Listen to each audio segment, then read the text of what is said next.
ಸ್ನೇಹಿತರೆ, ಕೇಳ ಕಾದಂಬರಿಗೆ ಆತ್ಮೀಯವಾದ ಸ್ವಾಗತ. ನಮ್ಮ ಚಾನಲನ್ನು ಸಬ್ಸ್ಕ್ರೈಬ್ ಮಾಡಿಕೊಳ್ಳಿ ಮತ್ತು ಕಾದಂಬರಿಗಳನ್ನು ಕೇಳಿ ಆನಂದಿಸಿ. ಈಗ ಕೇಳಿ ಮಲೆಗಳಲ್ಲಿ ಮದುಮಗಳು. ಗುತ್ತಿ ನೇರವಾಗಿ ಕಣ್ಣ ಪಂಡಿತರ ಮನೆಯ ಮುಂಭಾಗಕ್ಕೆ ಹೋಗಿ ಸ್ವಲ್ಪ ಹೊತ್ತು ನಿಂತು ಆಲೋಚನೆ ಮಾಡಿ ಕರೆದನು. ಕಣ್ಣಪ್ಪಯ್ಯ, ಕಣ್ಣಪ್ಪಯ್ಯ. ಯಾವ ಪ್ರತ್ಯುತ್ತರವೂ ಬರಲಿಲ್ಲ. ಮತ್ತೆ ಕೂಗಿ ಕರೆದನು. ಬಾಗಿಲು ತೆರೆಯದಿದ್ದರೂ ಒಳಗಡೆಯಿಂದ ಒಂದು ದನಿ ವಿದೇಶೀಯವಾದ ಕಾಕುಸ್ವರದಿಂದ, ಅದು ಯಾರು, ಒತ್ತಾರೆ ಬಂದು ಕೂಗುವವರು ಎಂದಿತು. ನಾನು ಕಂಡ್ರೋ, ಸಿಂಬಾವಿ ಗುತ್ತಿ, ಹೆಗ್ಗಡೆಯವರ ಕಡೆ ಆಳು ಎಂದನು ಗುತ್ತಿ. ಸ್ವಲ್ಪ ಕೂತುಕೊಳ್ಳುವಲ್ಲಿ, ಬರುತ್ತೇನೆ ಎಂದಿತು ಆ ದನಿ. ಕೂತುಕೊಳ್ಳುವುದಕ್ಕೆ ಯಾವ ಅನುಕೂಲವೂ ಇರಲಿಲ್ಲ. ಗುತ್ತಿ ತನ್ನ ಕಂಬಳಿಯನ್ನ ಹಾಸಿ ಕೂತು ಎಲೆಯಡಿಕೆ ಹಾಕಿಕೊಳ್ಳಲಾರಂಭಿಸಿದನು. ಗುತ್ತಿ ಕೂತ ಜಾಗಕ್ಕೆ ಎದುರಾಗಿ ರಸ್ತೆಯ ಆಚೆ ಕಡೆ ಇದ್ದ ಮನೆ ಊರು ಹೆಂಚಿನದಾಗಿತ್ತು. ವರ್ಷವೂ ಹಳು ಹುಟ್ಟಿ ಬೆಳೆದು ಒಣಗಿ ಹೊದಿಸಿದ್ದ ಹೆಂಚುಗಳಲ್ಲಿ ಅರೆಪಾಲು ಮುಚ್ಚಿ ಹೋಗಿದ್ದವು. ಮನೆಯ ಮುಂಭಾಗದಲ್ಲಿ ಹಲಗೆಗಳನ್ನು ಜೋಡಿಸಿ ಮಾಳಿಗೆ ಮಾಡಿದ್ದರು. ಗುತ್ತಿ ನೋಡುತ್ತಿದ್ದ ಹಾಗೆಯೇ ಮಳಿಗೆಯ ಒಳಗಣಿನಿಂದ ಯಾರೋ ಹಲಗೆಯ ಬಾಗಿಲೊಂದನ್ನು ಎತ್ತಿ ತೆರೆಯಲು ಪ್ರಯತ್ನಿಸುತ್ತಿದ್ದುದು ಅವನ ಕಣ್ಣಿಗೆ ಬಿತ್ತು. ಹಾಗೆ ಎತ್ತಿ ತೆರೆಯುವುದಕ್ಕಾಗಿಯೇ ಮಾಡಿದ್ದ ಆ ಹಲಗೆಯ ಬಾಗಿಲಿನ ನಡುವಣ ಅರ್ಧ ಚಂದ್ರಾಕೃತಿಯ ರಂಧ್ರದಲ್ಲಿ ಮಡಿಸಿ ಹಿಡಿದಿದ್ದ 4 ಬೆರಳುಗಳನ್ನು ನೋಡಿದೊಡನೆಯೇ ಗುತ್ತಿ ಸ್ವಲ್ಪ ಅಪ್ರತಿಭನಾದನು. ಕರಿಮೀನು ಸಾಬರ ಕೈಬೆಳ್ಳು, ಮತ್ತೆ ಈ ಊರಾಗೆ ಓಷ್ಟು ಕರ್ರಗೆ ಯಾರಿದ್ದಾರೆ? ಸೈ, ಇನ್ನು ಕಂಡ ಕೂಡಲೇ ಹಳೆಯ ಸಾಲಕ್ಕೆ ತಗಾದೆ ಮಾಡುತ್ತಾರೆ. ಬೆಳಗ್ಗೆ ಎದ್ದು ಶನಿ ಮುಖ ನೋಡ್ತೀನಲ್ಲ ಎಂದು ಮೋರೆಯನ್ನ ಬೇರೆಯ ಕಡೆಗೆ ತಿರುಗಿಸಿದರೂ ಗುತ್ತಿಯ ಕಣ್ಣು ಆ ಕೈಬೆರಳಿನ ಮೇಲೆಯೇ ನೆಟ್ಟಿತ್ತು. ಬಾಗಿಲು ತೆರೆಯಿತು. ಕರೀಂ ಸಾಬಿಯ ದೇಹ ತೂರಿ ಹೊರಗೆ ಬಂದಿತು. ಸೊಂಟದ ಕೆಳಗೆ ಕಣ್ಣಿನ ಕೆಂಪು ದುಪ್ಪಟಿಯನ್ನ ಸುತ್ತಿದ್ದು ಮೈ ಬೆತ್ತಲೆಯಾಗಿದ್ದ ಅವನ ಎಡಗೈಯಲ್ಲಿ ನೀರು ತುಂಬಿದ್ದ ಒಂದು ಕರಿಯ ಮಣ್ಣಿನ ಪಾತ್ರೆ ಇತ್ತು.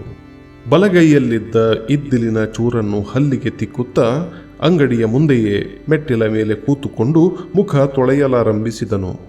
ಮಸಿಯಾದ ಕಲ್ಲು ಗಡಿಗೆಯ ಬೆನ್ನಿನಂತೆ ಕರ್ರಗೆ ನುಣ್ಣಗಿದ್ದ ಮಂಡೆಯನ್ನು, ಕರಿಬಲೆಯಂತೆ ನೇತಾಡುತ್ತಿದ್ದ ಹೊದೆ ಗಡ್ಡವನ್ನು ಒಟ್ಟಿಗೆ ತೊಳೆದು ಹುಟ್ಟಿದ್ದ ದುಪ್ಪಟಿಯಿಂದಲೇ ಎರಡನ್ನ ಉಜ್ಜಿಕೊಂಡು ಮೇಲೆ ಎದ್ದು ಗುತ್ತಿಯನ್ನ ನೋಡುತ್ತಾ, ಏಯ್ ಕಂಬಳಿ, ಇಲ್ಲಿ ಬಾ ಎಂದು ಕೂಗಿದನು.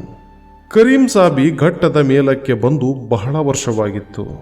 ಮೊದಲು ಬಂದಾಗ ಅವನು ಕರಿಮೀನು ಹೊತ್ತುಕೊಂಡು ಮನೆಗೂ ತಿರುಗಿ ಅಕ್ಕಿಗೂ ಭತ್ತಕ್ಕೂ ಅಡಿಕೆಗೂ ವಿನಿಮಯ ವ್ಯಾಪಾರ ಮಾಡುತ್ತಿದ್ದುದನ್ನಾದ್ದರಿಂದಲೂ ಹಳ್ಳಿಗರ ಕಿವಿಗೆ ಕರೀಂ ಮತ್ತು ಕರಿಮೀನು ಎರಡೂ ಪದಗಳು ಸಮಪದಗಳಾಗಿ ತೋರಿದುದರಿಂದಲೂ ಅಂಕಿತನಾಮವನ್ನು ಅನ್ವರ್ಥನಾಮವನ್ನಾಗಿ ಮಾಡಿದ್ದರು. ತರುವಾಯ ಕರೀಂ ಸಾಬಿ ಇತರ ಪದಾರ್ಥಗಳನ್ನು ಮಾರತೊಡಗಿದ್ದರೂ ಅವನ ಮೊದಲಿನ ಹೆಸರು ಬದಲಾಯಿಸಿರಲಿಲ್ಲ. ಹಾಗೆಯೇ ಮಂಗಳೂರು ನಸ್ಯ ಪುಡಿಯನ್ನು ತಯಾರು ಮಾಡಿ ಮಾರುತ್ತಿದ್ದ ಅವನ ತಮ್ಮನಿಗೆ ಪುಡಿ ಸಾಬಿ ಎಂದು ಹೆಸರು ಬಂದಿತ್ತು. ಅಂತೂ ಕರಿಮೀನು ಸಾಬರು ಮತ್ತು ಪುಡಿ ಸಾಬರು ಎಂದರೆ ಗುತ್ತಿಯಂತಹ ಜನಗಳಿಗೆ ತಕ್ಕ ಮಟ್ಟಿಗೆ ಗೌರವ ವ್ಯಕ್ತಿಗಳೇ ಆಗಿದ್ದರು. ಅವರು ಚಿಲ್ಲರೆ ಸಾಲವನ್ನು ಕೊಡುತ್ತಿದ್ದುದರಿಂದ ಆ ಹಂಗಿಗೆ ಒಳಗಾದವರಿಗೆಲ್ಲರಿಗೂ ಅವರಲ್ಲಿ ದ್ವೇಷ ಮಿಶ್ರಿತವಾದ ಭಯಭಕ್ತಿಯೂ ಇತ್ತು. ಕರೀಂ ಸಾಬಿ ಕರೆದೊಡನೆಯೇ ಗುತ್ತಿ ನಿರುತ್ಸಾಹದಿಂದ ನಿಧಾನವಾಗಿ ಎದ್ದು ಬಂದನು. ಮುಖಸ್ತುತಿ ಮಾಡುವುದಕ್ಕಾಗಿಯೋ ಎಂಬಂತೆ ಸಾಬರಿಗೆ ಸೊಂಟ ಬಗ್ಗಿಸಿ ಸಲಾಂ ಮಾಡಿದನು. ಸಾಬಿ ಒಂದಿನಿತು ಪ್ರಸನ್ನನಾಗದೆ ಗಡ್ಡ ನೇವುತ್ತ, ಸಲಾಮಿರಲಿ, ನನ್ನ ಹಣ ಎಲ್ಲಿಯೋ ಎಂದು ವಿದೇಶೀಯ ವಿರಳ ಶೈಲಿಯಲ್ಲಿ ಪ್ರಾರಂಭಿಸಿದನು. 8 ದಿನ ತಡೀರಿ, ನನ್ನ ಮದಿಗೆ ಹೆಗ್ಗಡೆಯವರ ಕೈಲಿ ದುಡ್ಡು ಕೇಳೀನಿ, ಅದರಾಗೆ ನಿಮ್ಮ ಚಿಲ್ಡ್ರೇನು ತೀರಿಸಿಬಿಡ್ತೀನಿ ಎಂದು ಕುಳ್ಳಗುತ್ತಿ ತನಗಿಂತಲೂ ಬಹುಪಾಲು ಕರ್ರಗಿದ್ದ ಉದ್ದನೆಯ ಮಾಪಿಳ್ಳೆಯನ್ನ ನೋಡುತ್ತಾ ಹುಲ್ಲು ಬಿಟ್ಟು ಸಪ್ಪೆಯಾಗಿ ನಕ್ಕನು. ಎಷ್ಟು ದಿನ ನೀನು ನನ್ನ ಸತಾಯಿಸುವುದು? ನಿಮ್ಮದು ಹೆಗ್ಗಡೆಯರು ಕೊಟ್ಟರೆ ಕೊಡಲಿ, ಬಿಟ್ಟರೆ ಬಿಡಲಿ. ಒಟ್ಟಾರೆ ನಮಗೆ ನಮ್ಮ ದುಡ್ಡು ಕಾಸು ಬಂದರೆ ಸೈ. ಆಗಲೇ ನೀನು ಹೇಳಿದ ಹಾಗೆ ಇನ್ನು 8 ದಿನ ನೋಡುವ. ದುಡ್ಡು ಬಡ್ಡಿ ಬರದೆ ಹೋದರೆ ನಾನು ಹೆಗ್ಗಡೆಯವರ ಬಳಿಗೆ ಬರುತ್ತೆ. ನನಗೂ ಕೆಲಸ ಉಂಟು ಅವರಲ್ಲಿಗೆ, ಗೊತ್ತಾಯ್ತೋ ಎಂದನು. ಅಷ್ಟು ಹೊತ್ತಿಗೆ ಕಣ್ಣ ಪಂಡಿತರು ಎದುರು ಮನೆಯಿಂದ ಬಾಗಿಲು ತೆರೆದು ಹೊರಬಂದುದನ್ನು ನೋಡಿ ಗುತ್ತಿಗೆ ಸಾಬರಿಗೆ ಸಲಾಂ ಮಾಡಿ ಅಲ್ಲಿಂದ ಅವಸರವಾಗಿ ಜಾರಿದನು. ಕರೀಂ ಸಾಬಿ, ಲೌಡಿ ಮಗನಿಗೆ ಏನು ದೌಲತ್ತು? ಅವನು ಎಷ್ಟು ರೂಪಾಯಿ ಕೊಡಬೇಕಾಗಿದೆ? ಅದನ್ನು ಚಿಲ್ಲರೆ ಅನ್ನುತ್ತಾನೆ. ಹೆಗ್ಗಡೆಯವರಿಗೆ ಜಮಾನ ಅಂತ ಮುಲಾಜು ನೋಡದೆ ಮಾತನಾಡುತ್ತಾನಲ್ಲ ಎಂದುಕೊಂಡು ಖ್ಯಾಕರಿಸಿ ಉಗಿದು ಒಳಕ್ಕೆ ಹೋದನು.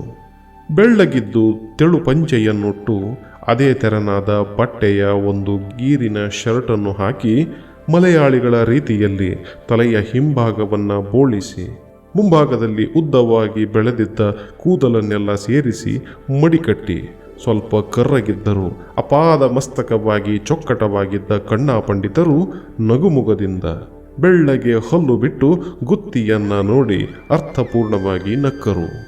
ಅವನು ಹತ್ತಿರಕ್ಕೆ ಬರಲು ಅಭ್ಯಾಸದಂತೆ ಹುಬ್ಬನ್ನು ನಿಮಿರಿ ಮೇಲಕ್ಕೆ ಹಾರಿಸುತ್ತಾ, ಏನೋ ಗುತ್ತಿ, ಮತುವೆ ಮಕನ ಹಾಗೆ ಬಟ್ಟೆಯನ್ನುಟ್ಟು ಹೊರಟಿದೆಯಲ್ವೋ ಎಂದರು.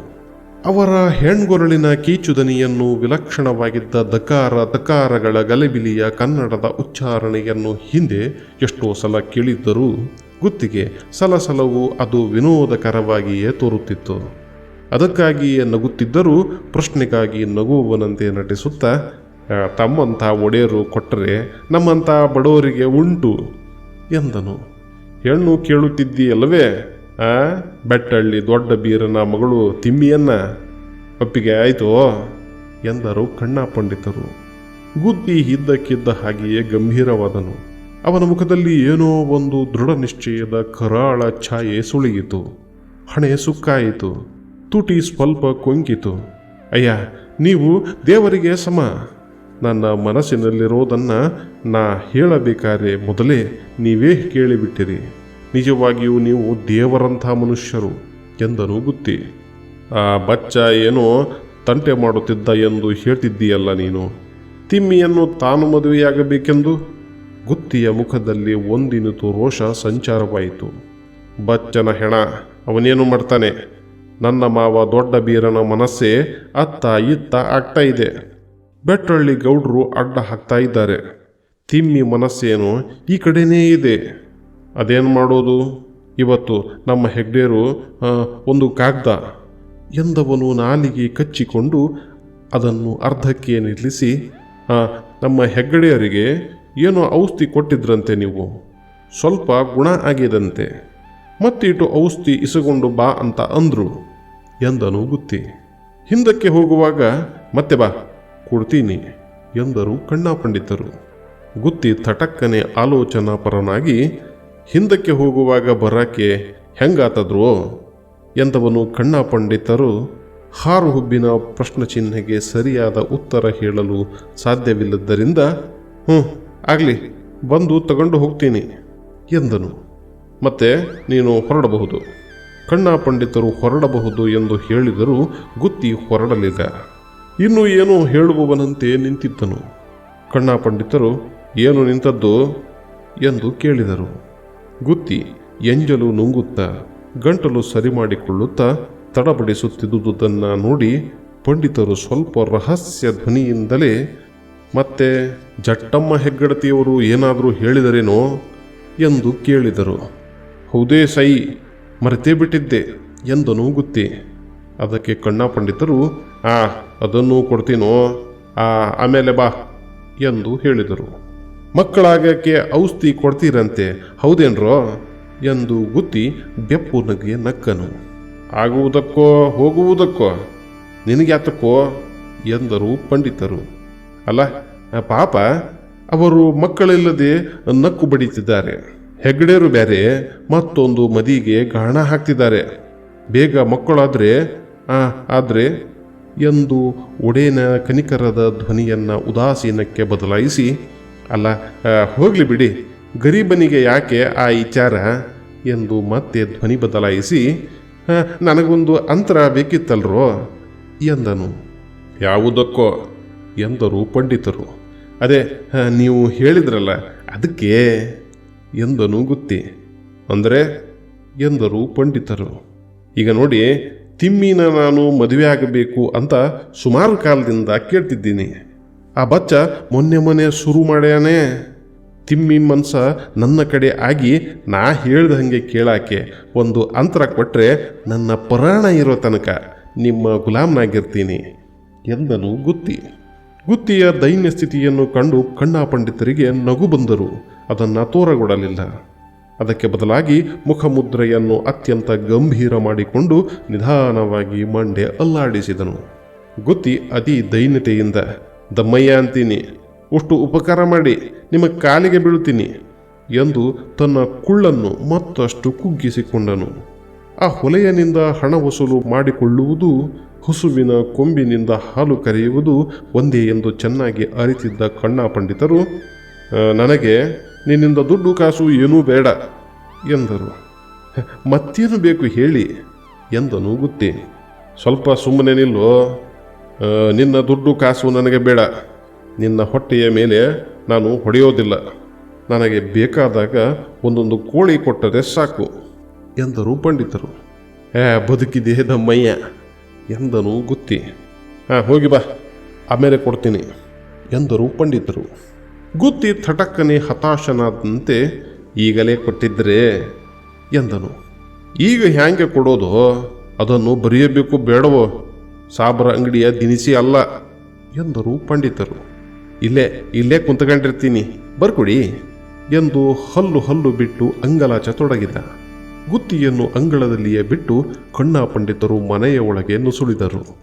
ಅವನು ಎಳೆ ಬಿಸಿಲಿನಲ್ಲಿ ಕಂಬಳಿ ಹಾಕಿಕೊಂಡು ಅದರ ಮೇಲೆ ಕೂತು ಎಲೆಯಡಿಕೆ ಜಗೆಯುತ್ತಾ ಅಂತರದ ಆಗಮನವನ್ನೇ ನಿರೀಕ್ಷಿಸುತ್ತಾ ಗುತ್ತಿ ಕುಳಿತನು.